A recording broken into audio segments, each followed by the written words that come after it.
Don't celebrate yet. Check your mother's wooden box. The words were jagged, rushed, like someone had carved them straight into my skin. No stamp, no return address, just my name in black ink, trembling in the porch light. I thought it was some twisted prank until I stepped inside and froze. Emily, my older sister, the one who swore she'd protect me from everything, was standing at Mom's dining table, sliding that exact box toward her like a prize she'd earned. And Mom? She didn't stop her, didn't even ask, just stared at the box like it was a wound she couldn't close. In that moment, I knew whatever was inside had been kept from me my whole life, and the people I loved most were the ones keeping it. They thought the lid would stay shut forever, but the moment I touched it, everything began to unravel. The smell of damp wood clung to the air, the kind that seeps into your skin and stays there. If you've ever stood in the doorway of your childhood home, torn between the warmth you remember and the secrets you can't unsee, hit like. We've both been there. Funny how one envelope can rip open a memory you thought was buried. 3 days earlier, the porch light above me flickered twice, the way it always had since I was a kid. I stood there, my hand inside the cold metal mouth of the mailbox, fingers brushing over envelopes and grocery flyers until they stopped on something rougher. One envelope, no stamp, no return address, just my name in hurried black ink. I tore it open right there under the dim bulb. The words were few, written in jagged, uneven strokes. Don't celebrate yet. Check your mother's wooden box. The paper felt damp, like it had been carried in someone's sweaty palm before it reached me. I read it again, slower this time, each word pressing a little harder into my skin. The smell hit me next, not from the letter but from the air. Damp wood, the scent of this house. I'd been gone long enough that I forgot how it clung to everything, the furniture, the floorboards, even the air between breaths. I turned toward the living room window. Behind the lace curtain, the faint orange glow of the lamp bled into the dark. Mom's silhouette moved slowly, bending over something. I guessed wrapping paper or maybe one of those store-bought banners that says "Happy Birthday" in peeling glitter letters. This was supposed to be a warm return. My mom's 60th birthday. A small-town celebration in the house where my sister and I grew up. But the letter in my hand didn't belong to birthday balloons and sheet cake. It belonged to a different kind of night, one with whispered warnings and locked drawers. I stepped inside. The door hinges groaned, and the familiar creak of the first floorboard announced me. Mom looked up from the dining table, her reading glasses sliding to the tip of her nose. "Hey, sweetheart," she said, smiling. "You're early." "Yeah," I managed. My voice didn't match hers. Hers was honey. Mine, a flat echo. I tucked the letter into my jacket pocket, the paper whispering against the fabric. The living room hadn't changed in the 18 years since I left for college. The same faded wallpaper with pale yellow roses, the same sofa with its armrest dipped where Dad used to sit. I ran my fingers along the wall, tracing the bump where Emily and I once tried to hang a bookshelf ourselves and failed spectacularly. Emily, my sister, my protector. 5 years older, infinitely bolder, she'd been the shield between me and the world after the divorce. She absorbed the stares, the gossip, the sideways questions from neighbors who thought Dad's absence was the most interesting thing to happen on our street. I'd been in high school when she left for law school. She'd written me letters back then, long, messy ones full of advice and complaints about cafeteria food. Now she sent me texts, efficient, polished, like press statements. And tomorrow she'd be here too. I thought about the letter in my pocket. Check your mother's wooden box. The words coiled in my head like a slow-moving snake. There was only one wooden box I could think of, the one Mom kept on the top shelf of her bedroom closet. I'd seen it once as a kid when she pulled it down to tuck away a stack of old photographs. She'd told me it was just keepsakes. I hadn't thought about it since. The air inside the house felt warmer than it should have been for late October. I took off my jacket but kept it draped over my arm, my thumb pressed to the folded letter. "You hungry?" Mom called from the kitchen. "I made that chicken casserole you like." "I'm fine," I said, but my stomach growled loud enough to betray me. I followed the smell, creamy sauce and baked breadcrumbs, into the kitchen. Mom was sliding the casserole dish onto the counter, the oven heat fogging her glasses. "You okay? You look, I don't know, Pale, she said, tilting her head. I'm fine, I repeated, forcing a small smile. Just tired from the drive. It wasn't a total lie. The 3-hour trip from Portland had been a steady crawl through gray skies and steady rain. The wipers had clicked back and forth like a metronome set to the wrong tempo, and somewhere along the way, my mind had wandered into memories I didn't want. Dad, sitting on the porch steps, oil stains on his jeans, calling Emily M. and me Bug. The sound of their laughter carrying into the house, where Mom stayed in the kitchen, arms folded, her jaw working like she was chewing words she'd never say.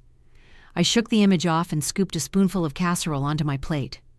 Mom chatted about the bakery mix-up with the cake order, how she'd had to settle for lemon instead of chocolate. I nodded at the right places, but my focus kept slipping back to the letter. Who would send it? Why now? And why me? After dinner, Mom went upstairs to her room. I stayed in the living room, pretending to scroll through my phone.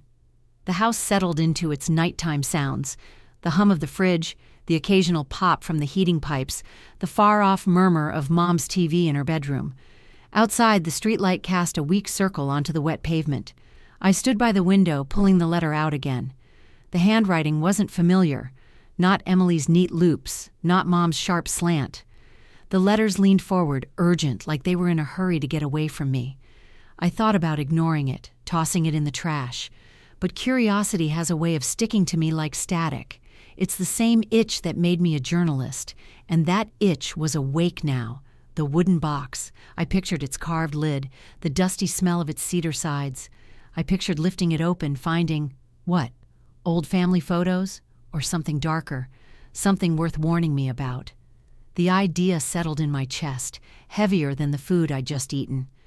Upstairs, the TV volume dropped. Mom was probably getting ready for bed. I could go now, open the box, see for myself, but my hand stayed at my side. Not tonight. Tonight, I'd let the question grow, let it curl around my ribs until I couldn't breathe without wanting the answer. Tomorrow was her birthday. And tomorrow, Emily would be here, with her perfect smile and her polished voice, and maybe then I could read their faces when the box appeared. I put the letter back in my jacket, the fabric folding over it like a secret. Somewhere outside, a car passed, its headlights sweeping through the living room and sliding over the faded wallpaper. For a moment, it lit up the wall just enough to show the shadows clinging to it. I watched them fade. What was in that wooden box? The morning broke pale and cold, a thin layer of mist hanging over the street like it couldn't decide whether to stay or go. Inside, I moved between the couch and the dining table, stretching ribbons across the ceiling and trying to coax helium balloons into staying in place. The old wooden ladder wobbled under me, its rungs groaning the way they always had. The smell of coffee drifted from the kitchen, and underneath it, the faint sweetness of the cake I'd baked the night before. A double-layered vanilla sponge, thick with frosting, the kind of thing Mom loved because it reminded her of birthdays back when things were simpler. By 10, the living room looked like a Hallmark card exploded. Streamers looped over the window, a bright banner taped crookedly across the fireplace.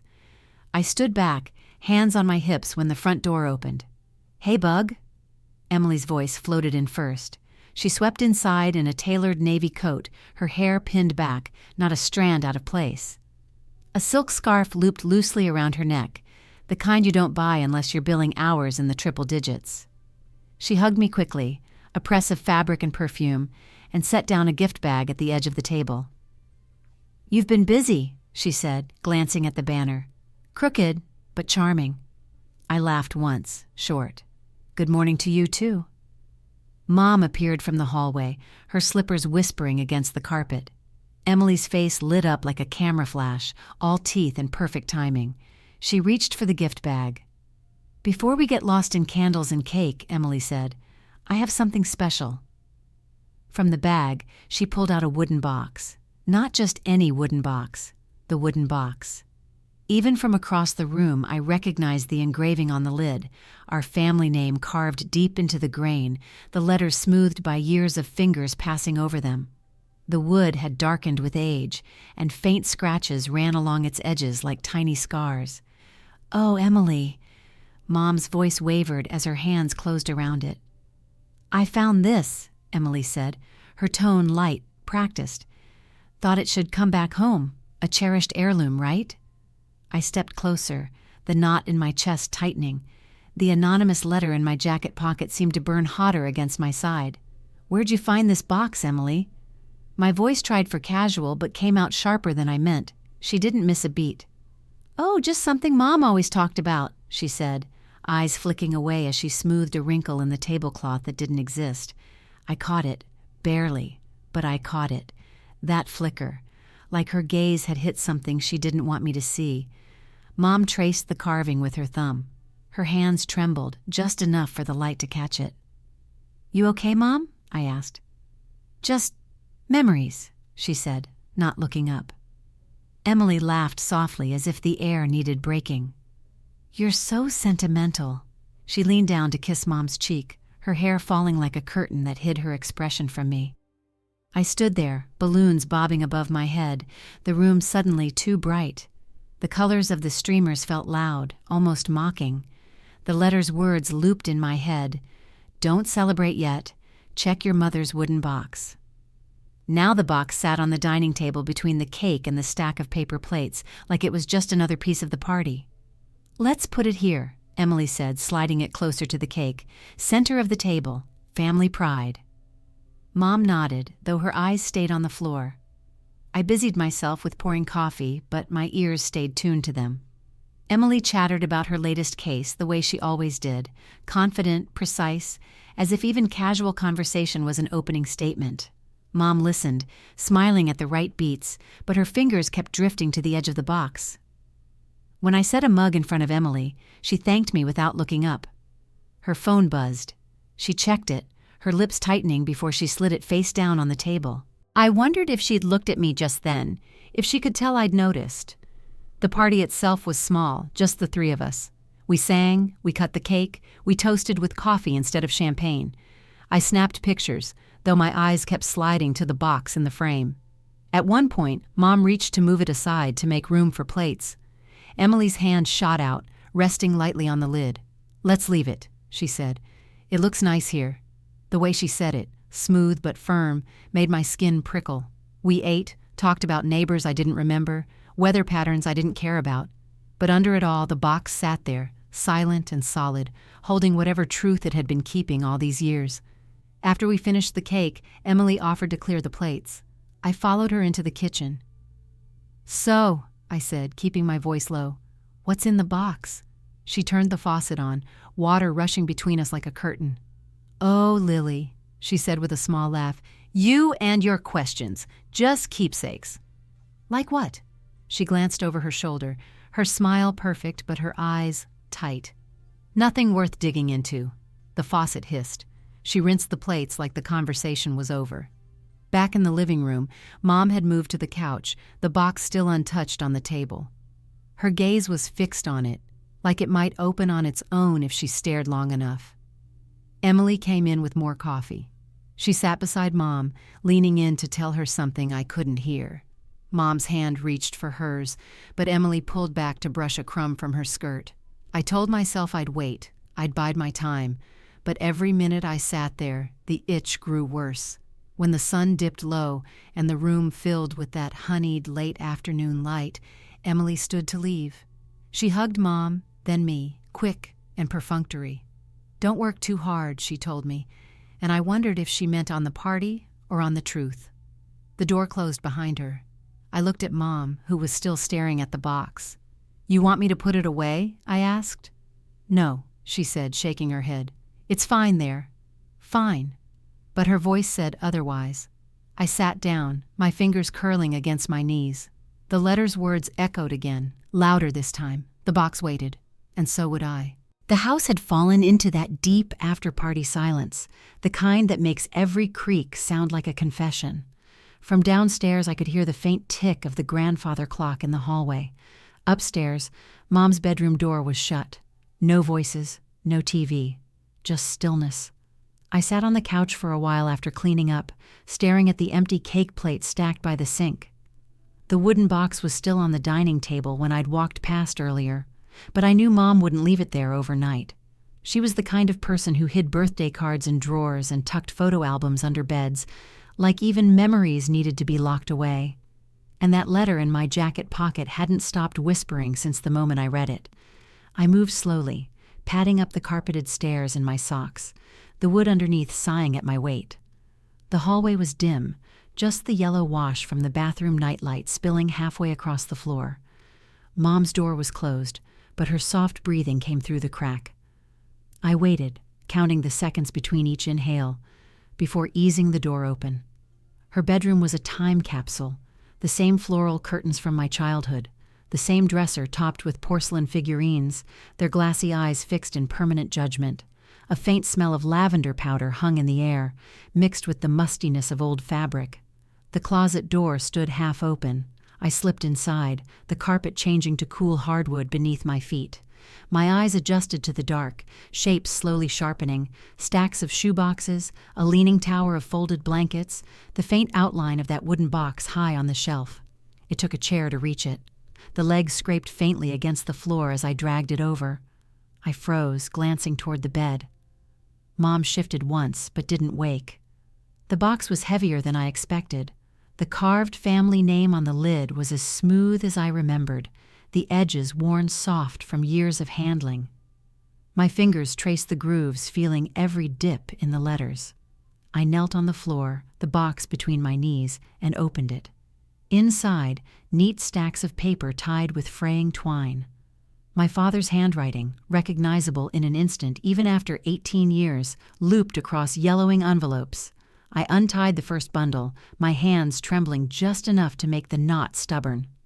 The first letter was dated 2 months before he left. His words spilled unevenly across the page. "Lily's fund is in place. No matter what happens, it's hers. I'll fix my mistakes." My throat tightened. I pulled another letter from the stack. "I'm working on making things right. Tell her I never stopped thinking about her." I could feel my heartbeat in my ears. My father, the man who disappeared without warning, had left something for me, something Mom and Emily had never mentioned. Why?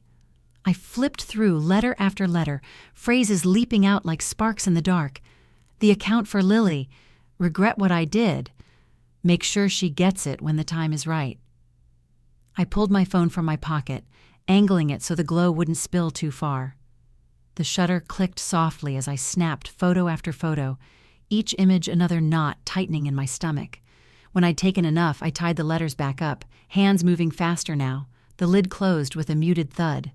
I lifted the box back onto the shelf, the weight of it lingering in my arms even after it was gone. Downstairs, the hallway was colder, the air thinner. I ducked into the living room and sank onto the couch, pulling up Emily's contact. My fingers hesitated over the keyboard before I typed, "Emily, what are these letters from Dad?" I hit send and stared at the screen, the typing bubble flashing in the dark. Then it stopped. A moment later, her reply came through. "Don't dig up the past, Lily." That was it. No explanation, no question. Just a flat wall slammed between us. I read it again, slower, like maybe I'd find some crack in her words, but all I found was the cold. I set the phone face down on the coffee table. The room seemed smaller now, the walls closer. The smell of frosting and coffee from earlier clung to the air, sweet but stale. I leaned back, staring at the ceiling. Dad's words, Emily's words, the silence between them, all of it pressing in on me. Those letters weren't just scraps of paper. They were a promise, one I was never meant to know about. And now I had no choice but to find out why. The next morning the air was sharp and bright, but my mind was still stuck in the dark of Mom's closet. I didn't text Emily to ask if she was free. I told her we needed to meet, at our spot. The coffee shop with the chipped blue door and the smell of roasted beans that clung to your clothes for hours. The place we'd gone after my high school graduation, after her bar exam, after the night Dad left. She was already there when I arrived, seated at the corner table by the window, the same one we used to claim like it belonged to us. Sunlight poured over her like she'd planned it, her blazer crisp, her scarf knotted perfectly. Her phone lay face down beside a cappuccino she hadn't touched. "Hey, Bug," she said when I slid into the seat across from her. The nickname sounded different now, hollow. I pulled my phone from my coat pocket, opened the photo gallery, and pushed it toward her. Images of Dad's handwriting glowed on the screen. Her eyes flicked down, then up. "Where did you—" "In Mom's closet. The wooden box. My voice was steadier than I felt. 18 years, Emily. 18 years of letters from Dad. He wrote about a fund for me, about fixing his mistakes. Why didn't you ever tell me? Her jaw tightened.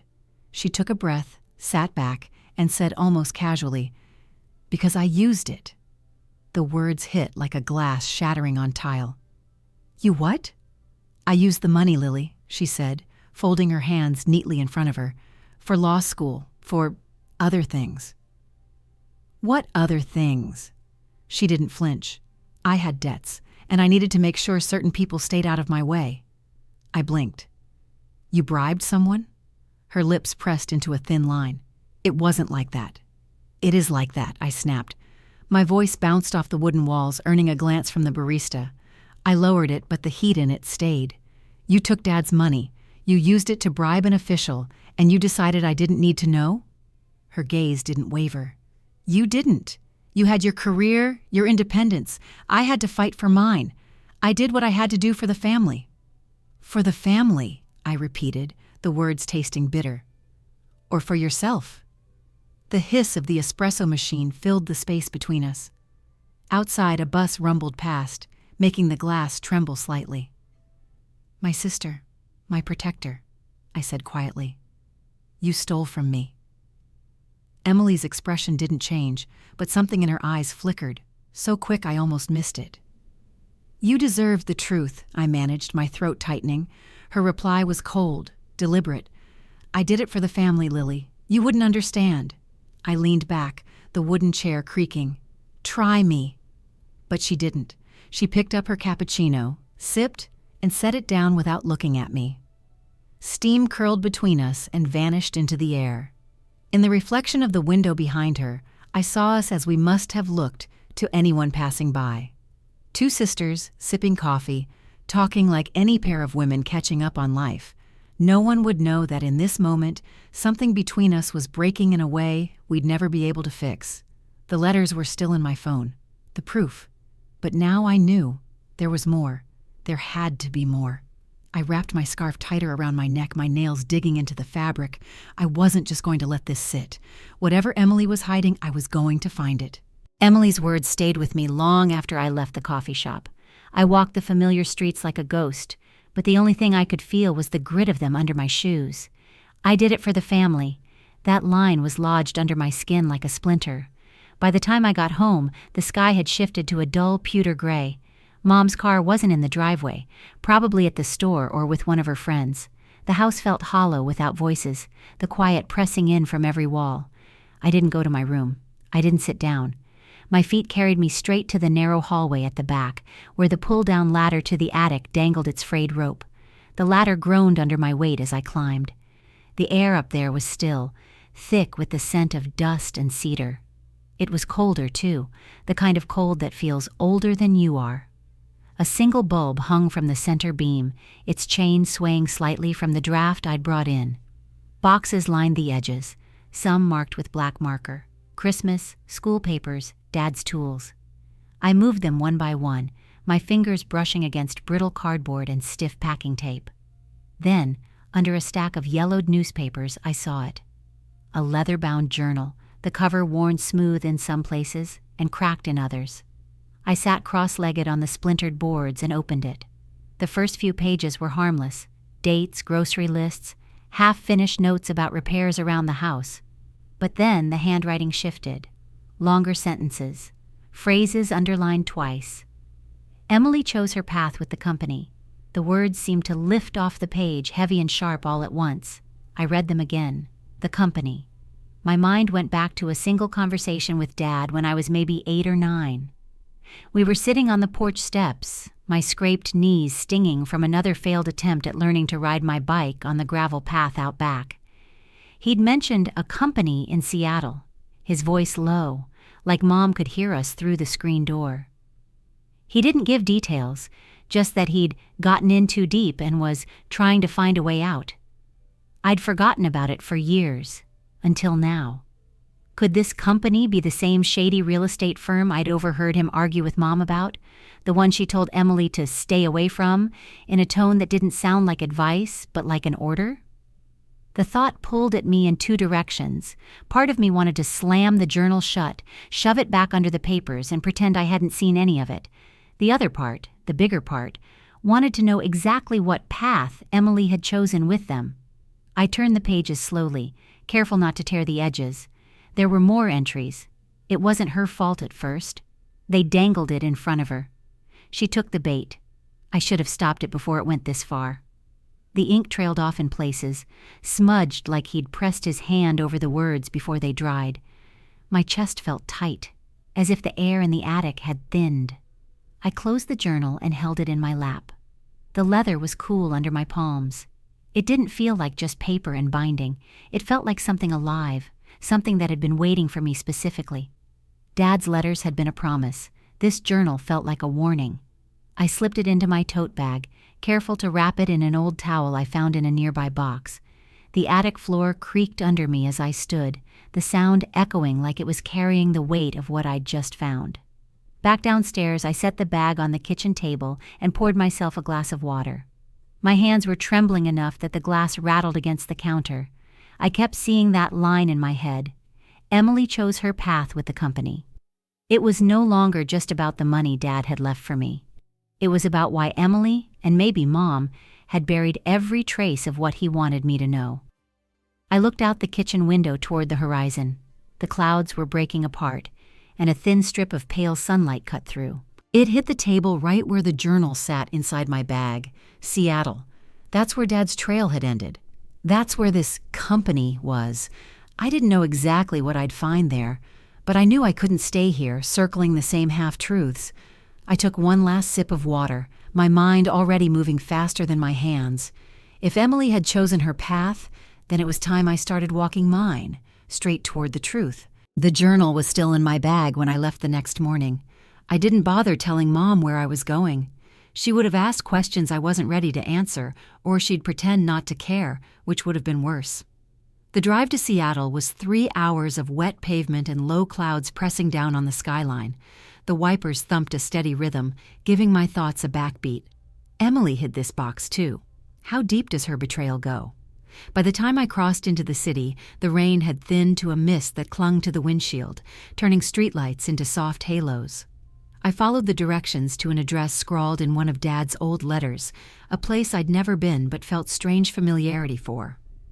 The apartment building was squat and tired-looking, the brick facade mottled with dark stains from years of weather. A flickering vacancy sign hummed over the door, half the letters burnt out. I buzzed the manager's unit. A man in his 60s answered, wearing a plaid shirt that had seen better days.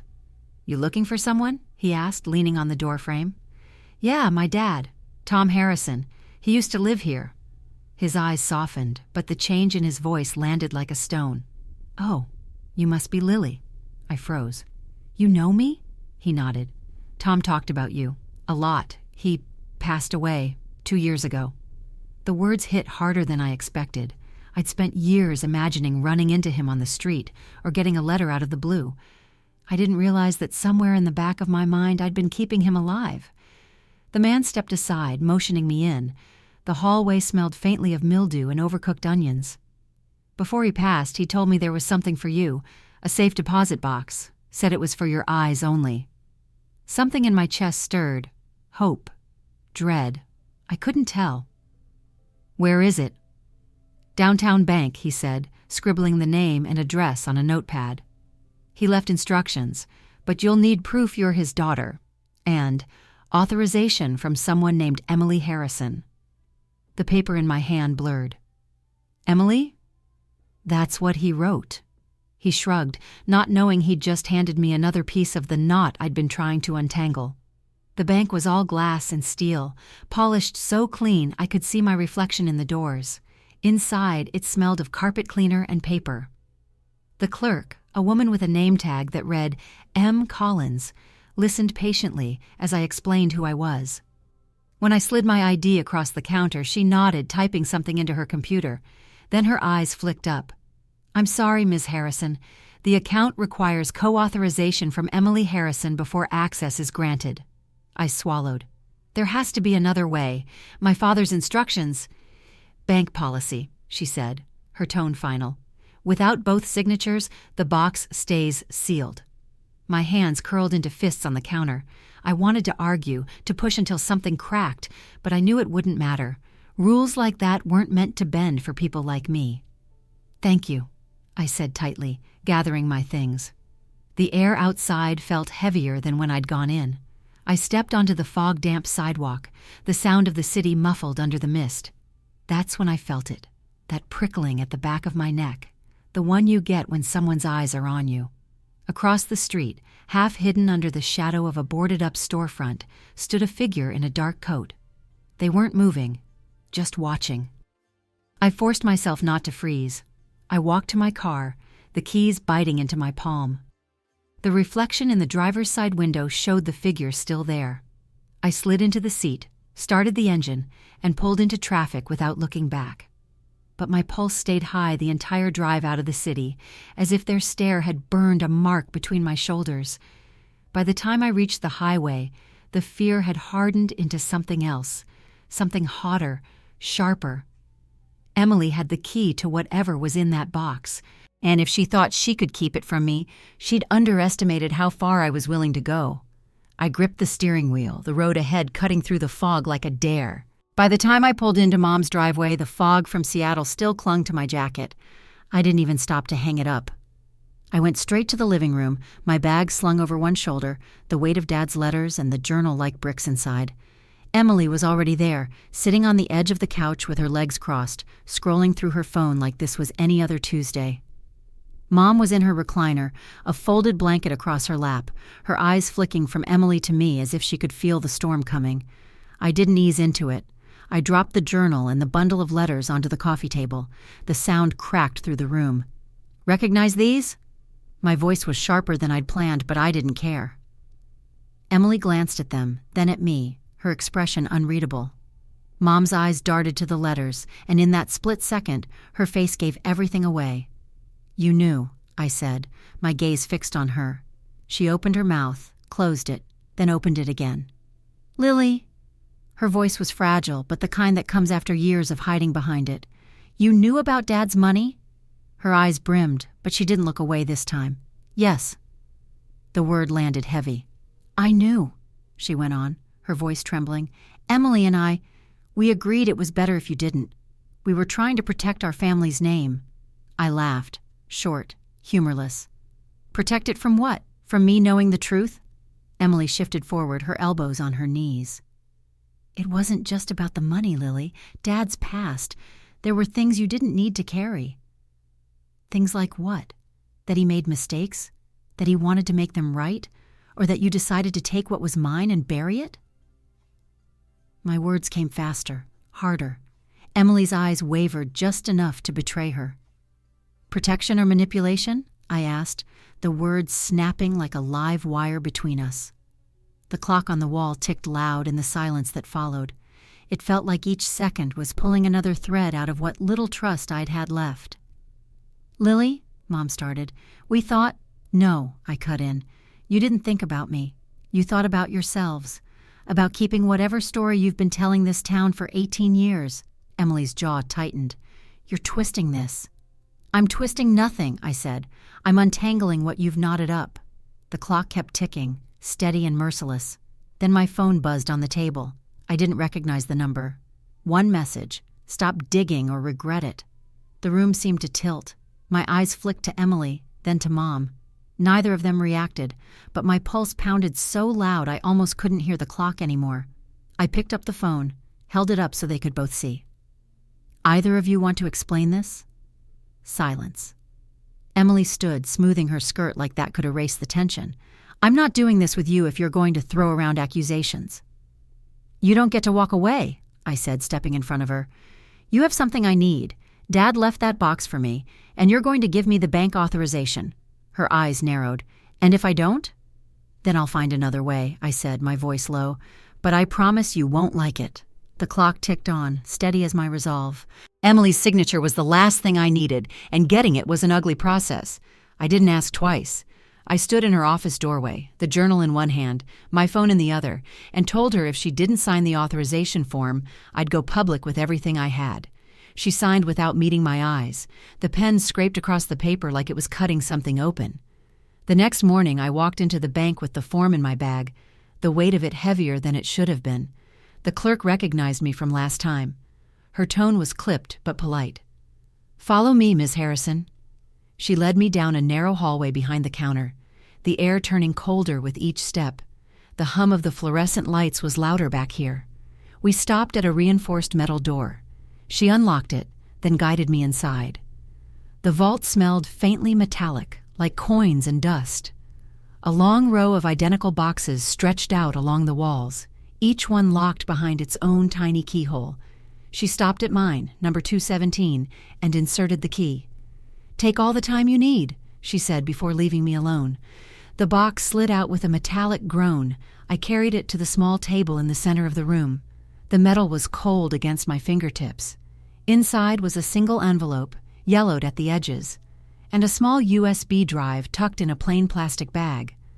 I opened the envelope first. Dad's handwriting curved across the page, a little shakier than in the letters I'd found before.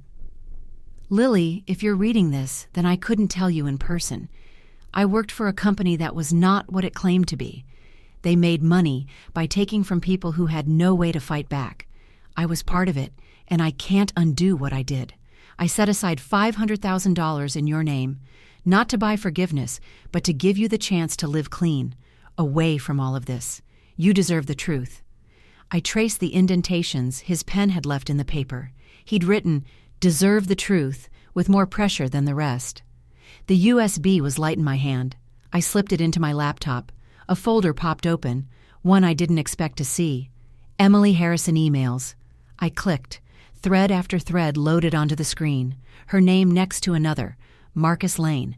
I remembered it from one of Dad's old notes, the man he'd called my partner in all the wrong ways.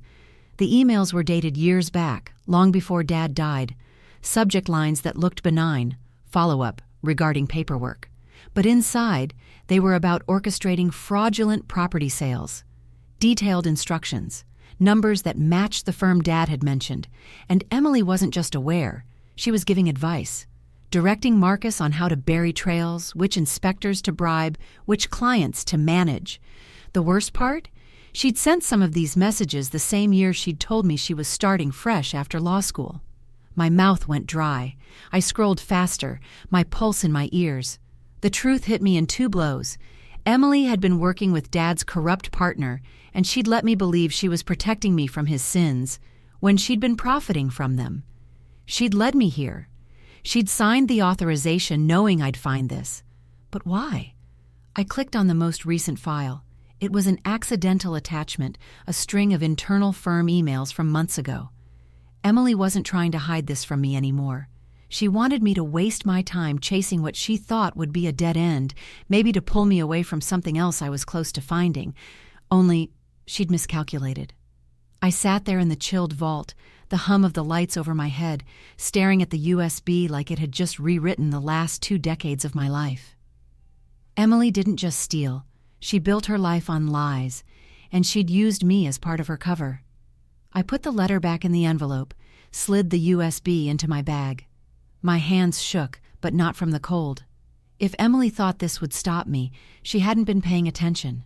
Nora and I spent nights in her cramped apartment, the glow of her dual monitors painting the walls in cold blue light.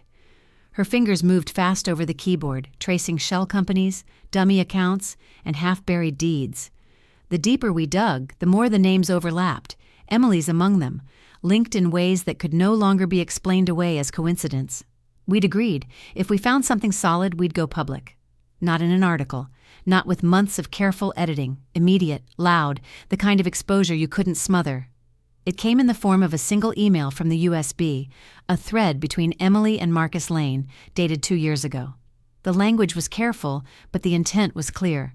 She wasn't just aware of the fraud, she was orchestrating part of it. The charity event was small enough to feel personal, but big enough for impact. Local reporters, community leaders, the kind of people who would never expect one of their most celebrated lawyers to be pulled into the dirt in front of them. The hall smelled faintly of perfume and catered canapes. A projector flickered at the back of the room, showing the event's logo on a wrinkled white screen. Emily stood near the stage, shaking hands, her smile as polished as the gold chain at her neck. Nora slipped me a flash drive. "It's cued," she whispered. The host began his speech, introducing Emily as a key sponsor. She stepped up to the small podium, adjusting the mic like she'd done it 100 times. Her voice carried, smooth and practiced. I waited until she was mid-sentence. Then I stepped forward, not to the podium, but to the projector controls. "Emily Harrison's tied to fraud. Here's proof." My voice didn't shake. I clicked the remote. The projector flickered, then displayed the email. Her name, Marcus's name, the transaction details. It was all there, 10 feet wide for everyone to see. A ripple went through the crowd. Confusion first, then the low murmur of realization. Cameras came up. Someone gasped loud enough to echo. Emily's eyes went wide. Her hand hovered over the podium like she'd forgotten what it was for. This is out of context," she stammered. But her gaze kept darting to the back of the room, as if looking for an exit. One reporter called out, "Are you admitting ties to the firm?" Her breath caught in a way that wasn't visible to most, but I saw it, the tiniest collapse in her perfect posture. She stopped herself. Then, without another word, she stepped back from the mic and moved quickly toward the side door, the crowd parting, but not quieting. Phones tracked her every step. The buzzing of questions followed her out. The room was hot with voices now, the hum of outrage mixed with the faint smell of burning dust from the overworked projector. Nora gave me a look that was equal parts disbelief and satisfaction. I pulled out my phone to check the recording I'd just made and saw a new text from an unknown number. "You went too far." The words sat there, stark against the screen, like they'd been waiting for this exact moment. My chest tightened, but not with fear. This wasn't a warning I was going to obey. I slid the phone back into my pocket, feeling the determination settle in my bones. This was just the first crack. The Lawyer of the Year gala was in 2 weeks. That would be the blow that split everything open. The Lawyer of the Year gala looked like it had been lifted from the pages of a luxury magazine, golden uplighting spilling over white-draped tables, champagne flutes clinking in clusters of polite laughter, a stage framed with tall floral arrangements. Everything smelled faintly of roses and expensive perfume. I stayed near the back until Emily's name was announced. The applause was polite but sustained, cameras turning toward her as she walked up in a black gown that moved like water. She waved, smiling like she owned the room. She launched into her speech with the same precision she used in court, pauses in all the right places, the calculated drop in tone to make it sound personal. I waited until the audience was leaning in. Then I stepped into the aisle. "My sister built her career on betrayal." The words cut through her sentence. Heads turned. The spotlight shifted toward me without anyone telling it to. I climbed the steps, the USB in my hand. "This," I said, holding it up, "is the truth." Emily's smile faltered for the first time all night. I moved to the projector control on the podium. A click, and the giant screen behind her came alive, not with the gala's logo, but with the emails, her name, Marcus Lane's name, dates, numbers, language no lawyer could spin as innocent. Gasps rippled through the room. Some people pulled out phones, others just stared. "This is the woman you're honoring," I said, turning back to the crowd. "While she stood here smiling at you, she was helping orchestrate fraud that ruined lives." Emily stepped toward me, her voice sharp. "You don't know what you're talking about." "Nora," I said into the mic, "tell them what she did to you." From the wings, Nora walked out. Plain black dress, no makeup, nothing to distract from her face or the words she was about to speak. She looked at the crowd, then at Emily. "She threatened me," Nora said, voice steady. "When I started investigating the firm, she told me she could make sure I never worked again, and I believed her. She had the power to do it." The room went still. Emily's eyes darted between us, her lips parting like she might speak, but no words came. The silence stretched long enough for the police officers at the edge of the room to step forward. "I'm not done," Emily tried, but the words sounded thin. They escorted her off stage. She didn't fight, but her head turned as she passed me.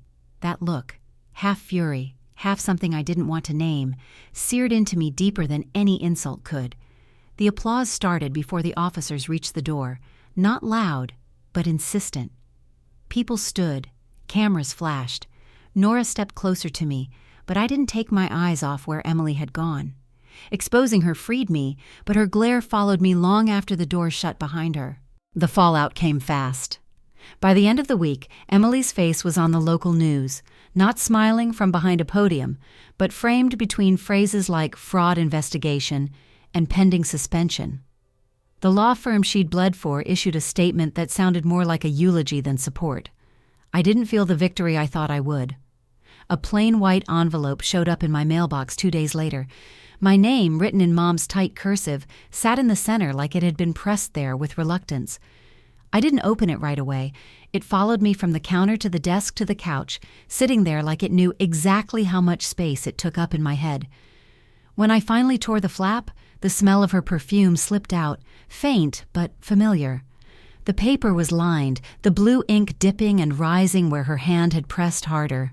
Lily, I know you think we did this to hurt you. I hid the trust fund because I wanted to spare you from hating your father. I wanted our family to keep some dignity. I thought if you didn't know, you could remember him without the shadows. I read it twice. The second time slower, like maybe the words would change if I gave them the chance. They didn't. It wasn't an apology. It was a justification wrapped in a memory she still wanted me to protect. I folded it once, then again, until it was small enough to hide in my palm. And then I tossed it onto the floor, where it landed in a loose curl beside the leg of my desk.